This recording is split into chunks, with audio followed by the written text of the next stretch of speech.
Lembro-me da primeira vez que o vi. Eduardo Valente.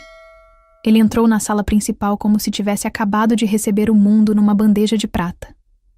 Terno preto sob medida, Rolex reluzente, confiança transbordando de cada centímetro do seu corpo, de 1,80 m, e nenhuma ideia do que realmente fazíamos. Me chame de Eduardo, disse ele, com um sorriso que não alcançava seus olhos. Gosto de coisas enxutas, rápidas e eficientes. Vamos fazer grandes coisas a partir de agora. Houve um momento de silêncio, seguido do tipo de aplauso forçado que só se ouve em reuniões públicas de empresas e apresentações de jardim de infância. Fiquei quieta, de braços cruzados. Eu estava na Tech Brasil Sistemas havia quase 9 anos. Sobrevivi a 2 CEOs, 4 reestruturações e uma aquisição corporativa. Eu sabia como jogar, mas o Eduardo estava prestes a aprender. A primeira semana foi um caos. Eduardo cancelou nossas reuniões regulares de revisão de projetos e as substituiu por sincronizações de estratégia de visão. Ele demitiu 3 gerentes de nível médio na quinta-feira, 2 por e-mail. Então, começou a fazer alterações em nosso principal produto de software, apesar de não entender a arquitetura do sistema. A propósito, eu o desenvolvi há 6 anos, depois que uma aquisição fracassada quase nos afundou. Projetei uma nova infraestrutura de back-end, simplificada, segura e escalável. E não apenas a projetei, patenteei o sistema em meu nome. Uma medida de proteção incentivada pelo CEO anterior que disse: Lívia, se você sair, imploraremos para que volte. Estava enterrado no meu contrato de trabalho. Só mais uma cláusula que a maioria dos executivos nunca se dá ao trabalho: de ler. Mas Eduardo não tinha lido nada.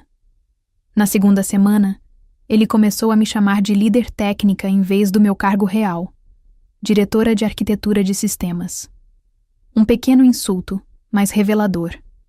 Ele evitava contato visual nas reuniões, me interrompia no meio da frase e elogiava a equipe júnior por ideias que eu já havia apresentado. O clássico jogo de poder: rebaixar, desacreditar, descartar. Mantive a calma. Sempre mantenho. Mas comecei a documentar tudo. Aí chegou a manhã de sexta-feira. Eduardo entrou no meu escritório, encostou-se no batente da porta como se estivesse estrelando um drama corporativo ruim e disse: Lívia, podemos conversar? Apontei para a cadeira à minha frente. Ele não se sentou.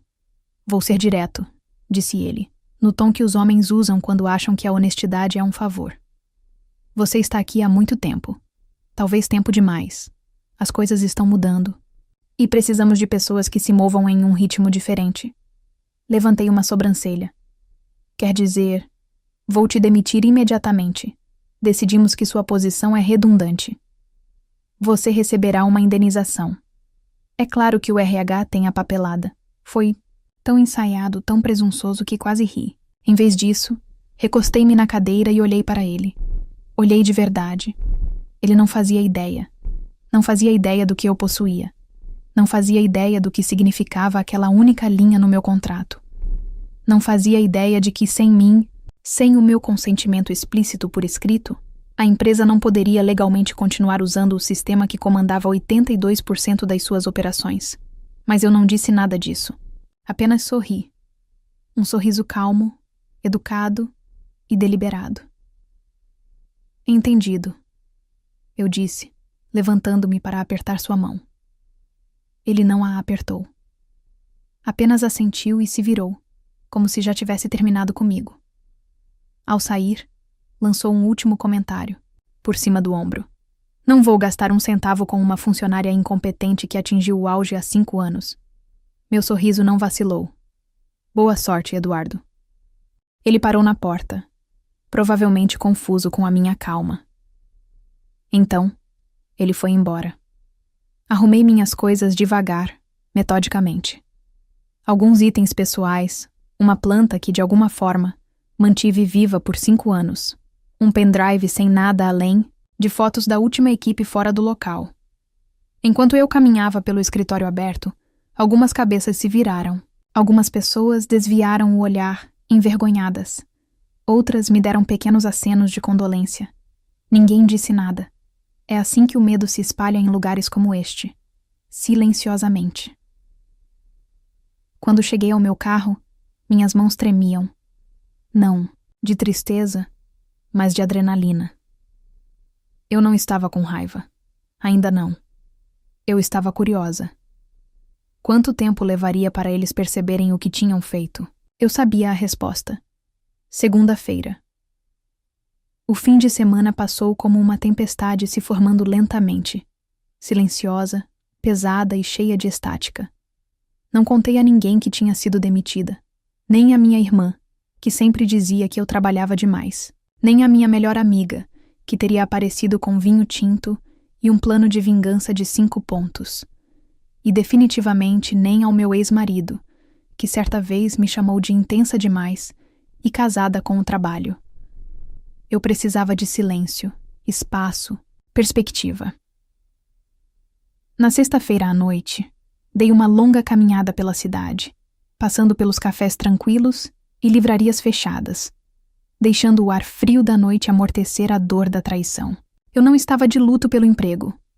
Eu estava de luto pelo insulto, pela ignorância, pela ideia de que alguém que nunca havia escrito uma linha de código pudesse entrar, se livrar de anos de suor e sacrifício e dizer que eu era redundante. Na manhã de sábado, eu estava pronta para trabalhar. Peguei o contrato dos meus arquivos pessoais. Estava tudo lá, preto no branco. A patente listada em meu nome. A cláusula revisada e autenticada. Uma seção cuidadosamente redigida que me dava plenos direitos sobre o sistema arquitetônico que eu havia construído.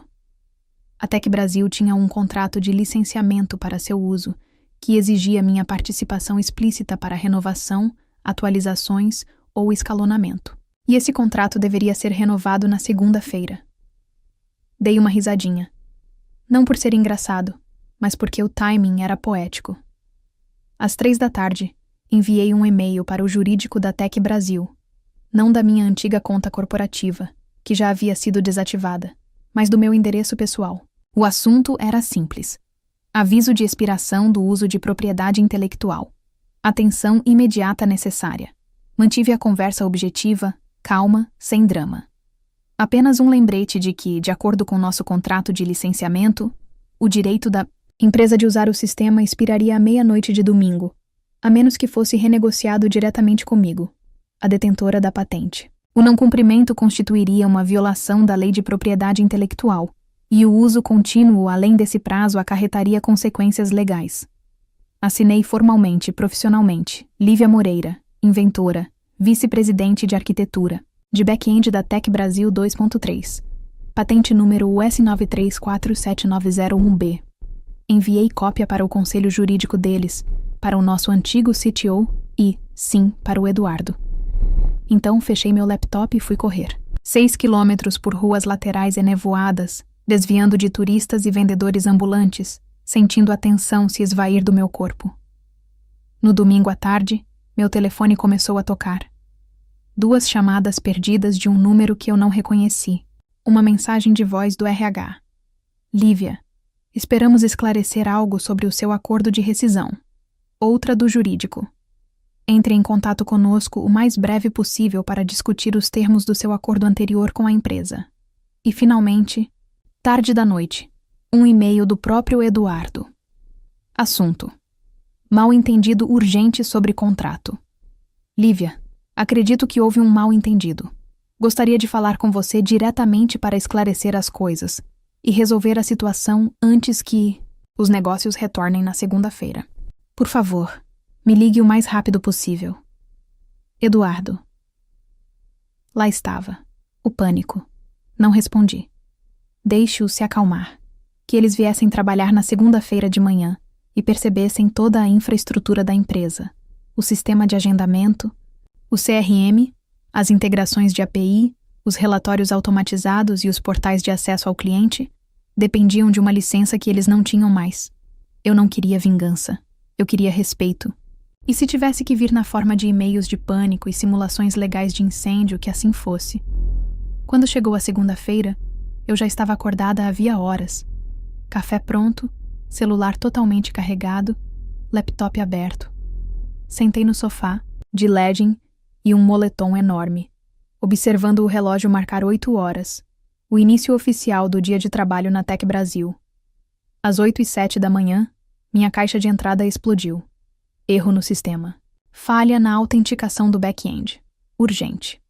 Os clientes não conseguem acessar o painel. Lívia, por favor, me ligue agora. Do Eduardo. Depois, recebi uma mensagem da Renata Sampaio, uma velha amiga do produto. Lívia, você fez isso? Favor, me diga que você fez isso. O Eduardo está pirando. Sistemas inteiros fora do ar, reuniões canceladas, clientes ligando sem parar. O conselho foi informado. Sorri. Não por malícia, mas por clareza. Não se tratava de sabotagem. Era o que acontecia quando pessoas no poder presumiam competência sem provas e desprezavam valor sem compreendê-lo. Às 8h31, meu telefone tocou. Desta vez, eu atendi. Lívia. A voz de Eduardo ecoou pelo alto-falante. Uma calma forçada se sobrepôs ao pânico total. Precisamos conversar. Eu não fazia ideia da situação das patentes. Vamos levá-lo de volta ao escritório. Interrompi-o gentilmente. Estou feliz em conversar, Eduardo, mas não sobre um emprego. Estamos discutindo o licenciamento agora como parceiro externo. Silêncio. Lívia, disse ele novamente em voz mais baixa. Não vamos levar isso para o lado pessoal. Ah, respondi. Não é nada pessoal, é contratual. Então, desliguei. E assim, de repente, a verdadeira negociação começou. Entrei no prédio da Tech Brasil às 9h12 da manhã de segunda-feira. Não pela entrada dos funcionários, nos fundos, mas pelo saguão da frente. Meus saltos ecoavam pelo chão de mármore, firmes e deliberados. Um som desconhecido para mim, depois de anos entrando despercebida com uma caneca de viagem e uma bolsa para laptop. Não era uma devolução, foi uma reapresentação. A recepcionista piscou ao me ver.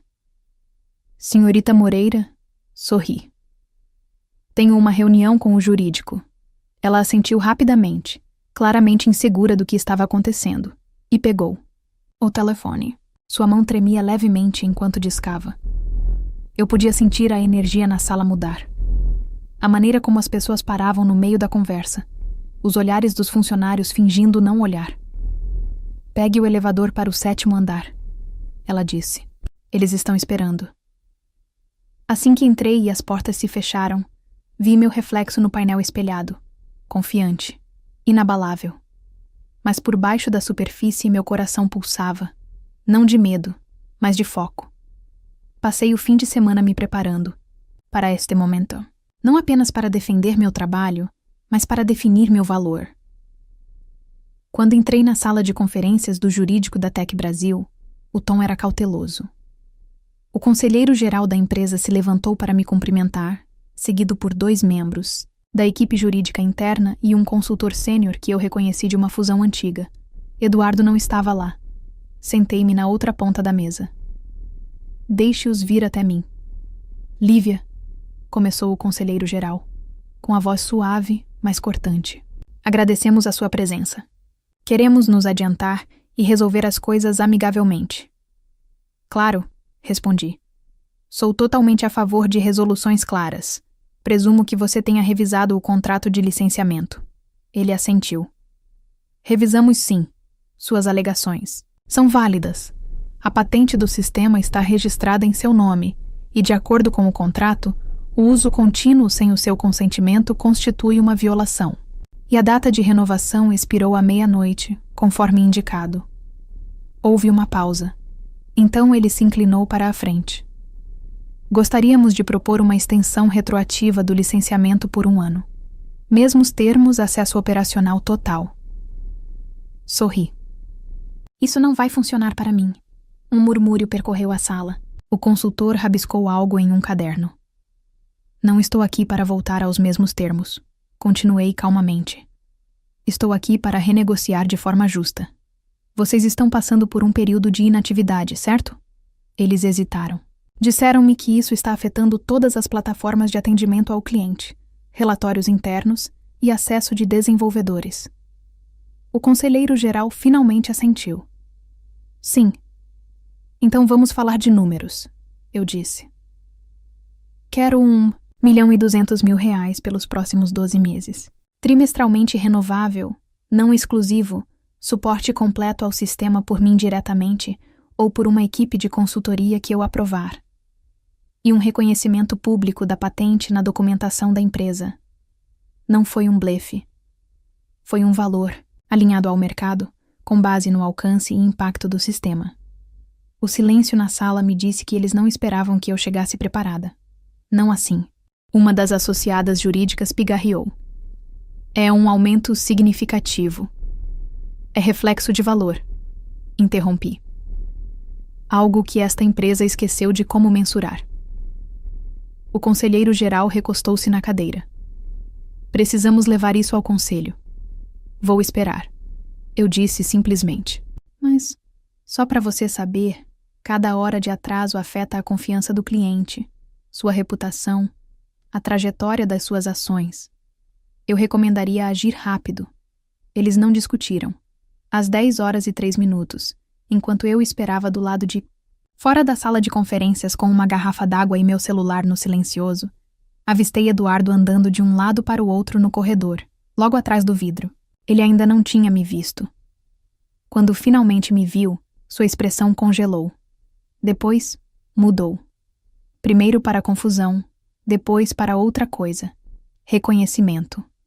Ele caminhou em minha direção, com passos mais lentos do que o normal. Controlado. Lívia, disse ele, a voz forçada à civilidade. Eu não esperava que você viesse pessoalmente. Não, Eduardo, respondi calmamente. Você não esperava muita coisa. Acho que isso foi longe demais. Ele começou com as mãos nos bolsos, tentando parecer casual. Deveríamos ter conversado antes que os advogados se envolvessem. Quer dizer, antes de você me demitir? Levantei uma sobrancelha. Aquela decisão foi baseada em informações incompletas. Não, eu disse, de pé. Aquela decisão foi baseada no ego. E agora você está lidando com as consequências. Ele abriu a boca novamente, mas eu não lhe dei chance. Não estou brava, Eduardo. Simplesmente cansei de ser subestimada. Já documentei tudo. A patente, os termos de licenciamento, seu e-mail me demitindo sem justa causa. Não estou aqui para discutir. Estou aqui para negociar.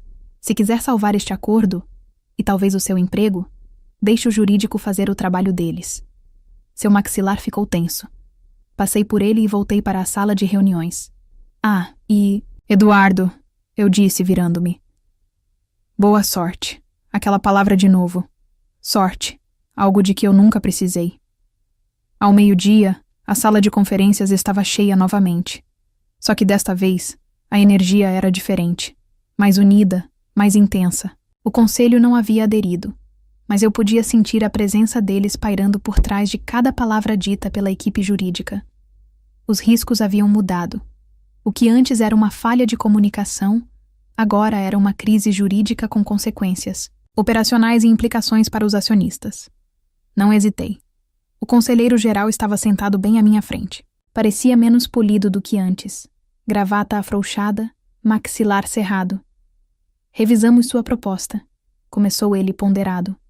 E embora achemos os termos agressivos, precisos, corrigi. Ele fez uma pausa e assentiu. Precisos. Estamos preparados para aceitar a taxa de licenciamento com uma ressalva. Contrato semestral, renovável trimestralmente, como você sugeriu. Reconhecimento público. Preferimos expressar como colaboração técnica, em vez de crédito de patente. Integral. Inclinei-me para a frente. Não. Suas sobrancelhas se ergueram. Com licença? Quero que isso seja declarado clara e publicamente. Sistema projetado e patenteado por Lívia Moreira. Sem rodeios, sem linguagem rebuscada. A empresa trabalhou com a minha arquitetura por 6 anos, e todos vocês se beneficiaram com isso. Não vou embora sem nome para que Eduardo possa salvar a cara. A sala ficou em silêncio. A funcionária à esquerda olhou para suas anotações, mas não disse nada. O consultor rabiscou algo novamente. O conselheiro-geral ajustou os óculos. Levaremos isso ao conselho. Façam isso. Levantei-me e peguei minha pasta. E já que estamos falando nisso, recomendo transparência.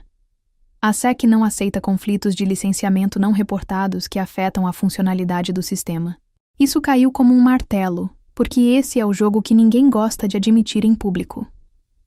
Como uma única falha de sistema, especialmente devido ao uso indevido de propriedade intelectual, pode abalar a confiança dos investidores, desencadear auditorias ou, pior, levar a ameaças de fechamento de capital. Eu conhecia o manual deles melhor do que eles pensavam. E agora, eu tinha o meu. Ao sair para o corredor, avistei Renata Sampaio novamente, desta vez num canto perto dos elevadores. Ela me lançou um olhar, meio chocada, meio admirada. Estão te chamando de firewall lá em cima, disse ela, com um sorriso. Dei um leve sorriso. Melhor do que ser chamada de redundante. Ela riu e depois baixou a voz. As pessoas estão falando, Lívia. Eduardo está em modo de falatório total, dizendo à diretoria que foi tudo um mal-entendido, alegando que você nunca divulgou a validade da licença. É mentira, eu disse calmamente.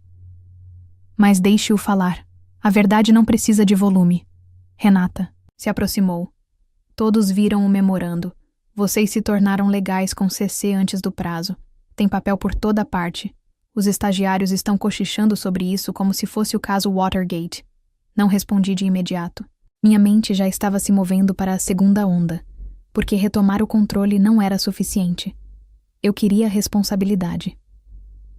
Na manhã seguinte, enviei um e-mail de acompanhamento, não para o jurídico da Tech Brasil, nem para o Eduardo, mas diretamente para o presidente do conselho, usando o endereço que eu havia guardado discretamente de uma antiga iniciativa em que colaboramos anos atrás. O assunto era curto. Sobre licenciamento do sistema, declaração pública e conduta da liderança. Fui respeitosa, concisa e objetiva. Descrevi o escopo da patente e sua necessidade operacional, o cronograma de rescisão e conflito de licenciamento, a decisão de Eduardo de demitir um arquiteto de sistemas-chave sem revisar as obrigações internas de propriedade intelectual e a falsa narrativa que ele agora estava divulgando. Concluí com uma pergunta simples. Se é assim que ele lida com recursos internos, como você espera que ele gerencie parceiros, fornecedores ou reguladores externos? Naquela tarde, a resposta não veio do presidente, mas de um representante sênior do conselho. Lívia, agradecemos sua clareza e profissionalismo. Saiba que levamos isso a sério. Analisaremos o assunto internamente com toda a documentação que você forneceu. Enquanto isso, apoiamos o acordo de licenciamento e esperamos que ele seja finalizado em até 48 horas, de acordo com os termos que você propôs. Lamentamos que a liderança da empresa não tenha reconhecido sua contribuição antes. Olhei para a mensagem por um instante e depois me recostei na cadeira. Não era um pedido público de desculpas, mas era uma mudança, não apenas na narrativa, mas também na dinâmica de poder.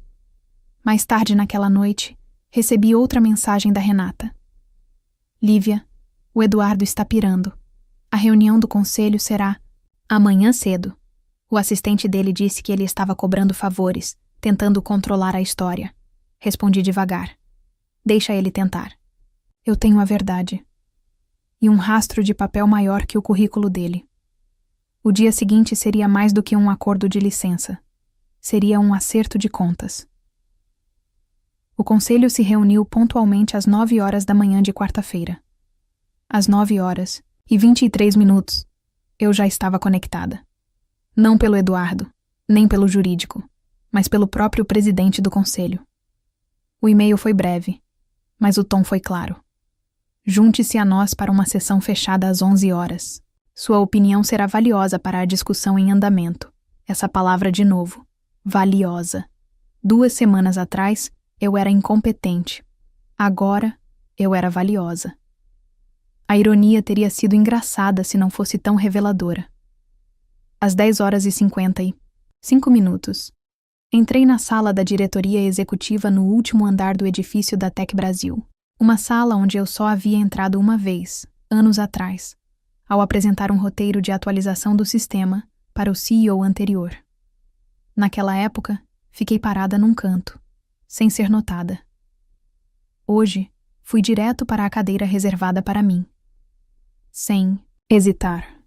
Eduardo já estava sentado do outro lado, braços cruzados, o telefone virado para baixo sobre a mesa, como um acessório que ele não podia tocar. Sua gravata estava impecável, seu sorriso ensaiado, mas a preocupação em seus olhos não era fingida.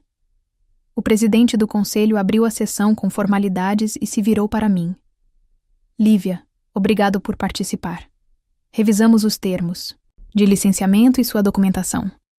Gostaríamos de ouvir sua perspectiva brevemente antes de deliberarmos. Concordei. Claro. Levantei-me, desdobrei minhas anotações, mas não as li. Em vez disso, olhei cada membro do conselho nos olhos e disse: liderança não é sobre controle. É sobre clareza, sobre conhecer os sistemas que impulsionam sua empresa, técnicos ou humanos. Quando um novo executivo entra em um sistema que não entende, ele tem duas opções: ouvir ou intimidar. Eduardo escolheu a segunda opção. Eduardo se remexeu na cadeira, mas não interrompeu. Ele me chamou de incompetente, me demitiu sem uma avaliação e ignorou as implicações legais da infraestrutura da qual dependia para manter a empresa funcionando. Pior ainda, ele só começou a ouvir depois de uma falha, depois que os servidores caíram e os clientes começaram a ligar. Deixei isso para lá. Tudo o que fiz, cada sistema que construí, foi projetado para proteger esta empresa. Mas nenhum sistema pode proteger você da arrogância. E se o seu CEO não entende a arquitetura das suas operações ou o valor das pessoas por trás delas, você não está apenas em risco legal, mas também fundamental. Silêncio. Então, um membro do conselho se inclinou para a frente. O que você faria se estivesse no lugar dele? Sorri levemente.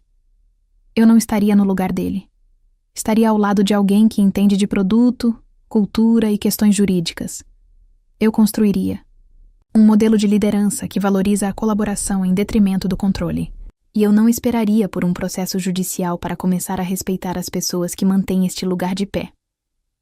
Houve uma pausa. Então, o presidente pigarreou.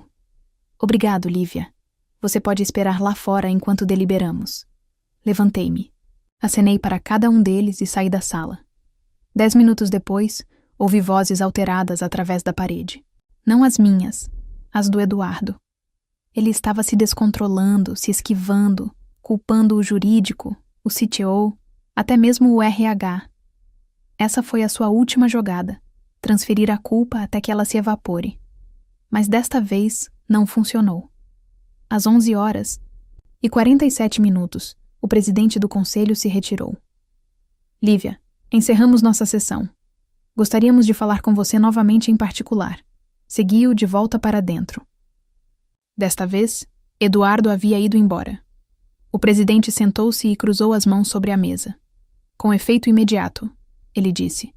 Eduardo Valente foi colocado em licença administrativa, aguardando revisão formal.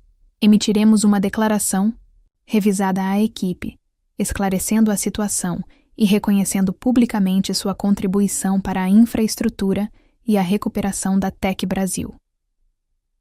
Ele me entregou um rascunho impresso da mensagem oficial. O li a primeira linha em voz alta. Reconhecemos a liderança, a inovação e a propriedade intelectual de Lívia Moreira como vitais para o sucesso da Tec Brasil. Isso me atingiu mais do que eu esperava. Não porque eu precisasse do reconhecimento, mas porque eu sabia quantas mulheres na tecnologia nunca o obtiveram. Como você gostaria de prosseguir? Perguntou o presidente. Já concordei com o licenciamento, eu disse. Mas também gostaria de oferecer consultoria de curto prazo, sem retorno em tempo integral. Quero autonomia e quero ajudar você a construir proteções para que isso nunca aconteça com mais ninguém. Ele assentiu. Considere feito. Levantei-me e, ao me virar para sair, ele acrescentou. Lívia, sim, você não apenas protegeu o sistema, você salvou a empresa.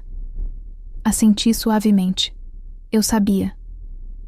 Ao sair da sala, o peso que me pressionava havia dias começou a se dissipar.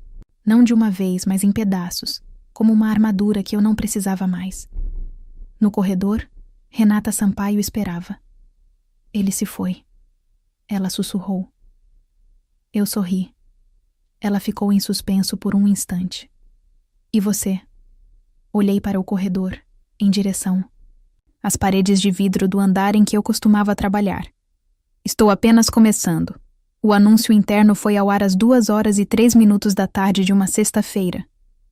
Com efeito imediato, Eduardo Valente foi colocado em licença administrativa, enquanto aguarda uma investigação completa sobre as decisões recentes da administração, incluindo procedimentos de rescisão e supervisão contratual.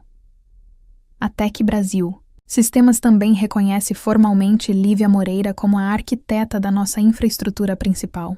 Seus termos de patente e licenciamento agora fazem parte do nosso acordo operacional oficial. Somos gratos por sua parceria e liderança contínuas durante esta transição. A mensagem era simples, mas dentro da empresa caiu como um raio. Quando saí do prédio naquele dia, o silêncio nos corredores se transformou em sorrisos cautelosos, acenos rápidos e murmúrios de parabéns, de pessoas que não me olhavam nos olhos havia semanas. Não era uma justificativa que eu buscava. Era reconhecimento. E mais do que isso, uma mudança. Na segunda-feira seguinte, encontrei-me novamente com o jurídico da Tec Brasil. Desta vez, não como um ponto de crise, mas para propor uma nova estrutura. Um sistema que salvaguardasse as inovações internas e protegesse os funcionários de práticas inadequadas da liderança. Incluía revisões automáticas de contratos de propriedade intelectual durante transições de liderança, denúncias anônimas de irregularidades diretamente vinculadas à supervisão do conselho e um programa de mentoria para engenheiros, juniores com foco em propriedade, crédito e definição de limites. Eu não queria simplesmente sair com uma vitória. Eu queria deixar algo para trás. Em uma semana, o contrato de consultoria foi finalizado. Eu ficaria por 90 dias, ajudando a estabilizar o sistema após o pânico e preparando o próximo arquiteto-chefe para assumir. Meus termos, meu ritmo, as pessoas ainda me perguntavam se eu voltaria em tempo integral. A resposta era sempre não, porque, embora eu amasse o trabalho, a empresa havia mudado. E eu também. Certa tarde, 2 semanas depois de assumir o cargo, eu estava do lado de fora, do prédio após uma longa reunião, e notei um grupo de estagiários passando. Uma delas, uma jovem de óculos grossos e um sorriso nervoso, parou ao me ver. Você é Lívia Moreira? Ela perguntou. Assenti, e seu rosto se iluminou. Só queria agradecer. O que você fez é meio lendário. Falamos sobre isso o tempo, todo nos canais do Slack. Você tornou aceitável que as pessoas se manifestassem. Eu sorri sinceramente. Então continue se manifestando, eu disse. Não espere permissão. Ela assentiu e correu para alcançar o grupo, o que me deixou com uma sensação estranha. Não exatamente orgulho. Algo mais profundo. Legado. Naquele fim de semana, finalmente me permiti respirar. Peguei um trem para fora da cidade, desliguei o celular e observei o mundo passar pela janela. Pela primeira vez em meses, minha mente não estava pensando em estratégias ou planos de contingência. Apenas em silêncio. Paz. Naquela noite, escrevi no meu diário pela primeira vez, desde que tudo isso começou. Uma frase se destacou. Eu nunca pedi poder. Eu pedi reconhecimento. E quando eles não puderam me dar isso, criei minha própria mesa em vez de implorar por um lugar na deles.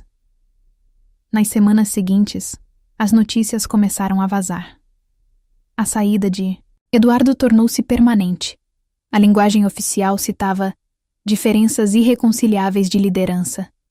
Houve rumores sobre outras reclamações, outras demissões que foram varridas para debaixo do tapete antes da minha. A cultura da empresa começou a mudar lenta, mas visivelmente. As entrevistas de desligamento estavam sendo reestruturadas. O treinamento interno agora incluía conscientização sobre propriedade intelectual e, pela primeira vez, a atribuição de créditos foi incorporada aos marcos da engenharia. Alguns executivos tentaram reescrever a história.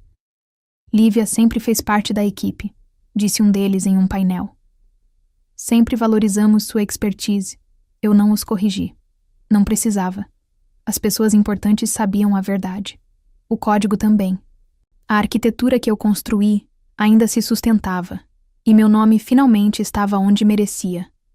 No sistema, nos créditos e na história. Meses depois, recebi uma carta escrita à mão do presidente do conselho. Lívia, você mudou a forma como pensamos sobre liderança, não lutando, mas permanecendo firme. Obrigada por nos mostrar como é a verdadeira autoridade. David, guardei-a na mesma gaveta onde guardava meus papéis de rescisão. Um lembrete de onde comecei e onde me recusei a terminar. Hoje, lidero minha própria empresa de consultoria. Trabalho com empresas que buscam mais do que uma liderança chamativa. Elas buscam sistemas sustentáveis e pessoas empoderadas. Escolho meus clientes com cuidado. Estabeleço meus próprios limites. E nunca assino nada sem ler as letras miúdas. Porque, no fim das contas, esta história não era sobre vingança. Era sobre valor, visibilidade e a força silenciosa e constante de alguém que se recusou a desaparecer quando o sistema tentou apagá-la. Então, para qualquer pessoa que já tenha sido subestimada, deixada de lado ou rotulada como difícil por simplesmente saber seu valor, aqui vai meu conselho. Você não precisa gritar para causar impacto. Você só precisa saber quem você é. E nunca entregue esse poder a alguém que não o reconheça. Por quê? Quando te demitem achando que te silenciaram. Na verdade, tudo o que fizeram foi acender o fósforo. Agora me diz. Você já se perguntou o que aconteceria se uma empresa dependesse totalmente de alguém que desprezou? E se a sua ideia valesse milhões? Você saberia usá-la no momento certo como Lívia? Escreve aqui nos comentários de 0 a 10 qual a sua nota para essa história. Quero muito saber. Se você gostou do vídeo, já clica em gostei e não se esquece de se inscrever no canal. Assim, você não perde nenhuma história emocionante que postamos diariamente aqui no canal. Beijo e até breve!